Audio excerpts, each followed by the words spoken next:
નમસ્કાર મિત્રો, આજે પ્રભુ શ્રી રામ વિશેની વાત કરવી છે। चित्रकूट के घाट पर बई संतन की बड़ी भीड़, तुलसीदास चंदन घिसे तिलक करे रघुवीर। ચિત્રકૂટના ઘાટ ઉપર વનવાસ દરમિયાન પ્રભુ શ્રી રામ કુટીરમાં આરામ કરતા હતા। રાત્રિનો સમય હતો। કુટીરની બહાર તુલસીદાસજી પ્રભુ સ્મરણ કરી રહ્યા હતા। એટલામાં પ્રભુ દર્શન માટે હનુમાનજી કુટીર તરફ આવ્યા। દર્શન કરીને તુલસીદાસ પાસે બેઠા। એટલામાં હનુમાનજીની નજર રજિસ્ટર ઉપર પડી અને પૂછ્યું કે આ રજિસ્ટર શેનું છે? ત્યારે તુલસીદાસે જવાબ આપ્યો કે આ રજિસ્ટર ભક્તોના છે, જે ભક્તો પ્રભુ શ્રી રામને રોજ યાદ કરે છે, પ્રભુ શ્રી રામના પ્રિય છે એવા ભક્તોના નામ છે। સ્વાભાવિકપણે હનુમાનજીને જિજ્ઞાસા થઈ, હું તો રામદૂત છું, રામ સેવક છું, મારું તો નામ આ રજિસ્ટરમાં પ્રથમ જ હોય।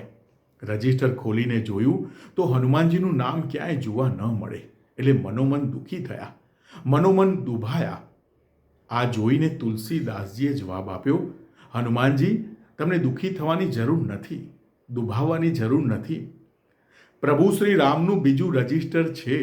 આ રજિસ્ટરમાં એવા ભક્તોના નામ છે, રોજ પ્રભુ શ્રી રામ આ ભક્તોને યાદ કરે છે। આ સાંભળીને હનુમાનજી ખૂબ ખુશ થઈ ગયા અને એ રજિસ્ટર ખોલીને જોયું તો એ રજિસ્ટરમાં હનુમાનજીનું નામ પ્રથમ હતું। મિત્રો, આ વાત કદાચ કલ્પનાની હશે। પ્રભુ શ્રી રામ પાસે આવા કોઈ રજિસ્ટર નહોતા, પરંતુ હનુમાનજીની ભક્તિ ગણો, સેવાભાવ ગણો એ પવિત્ર હતો, એટલે પ્રભુ શ્રી રામને હનુમાનજીને રોજ યાદ કરવા પડતા હતા।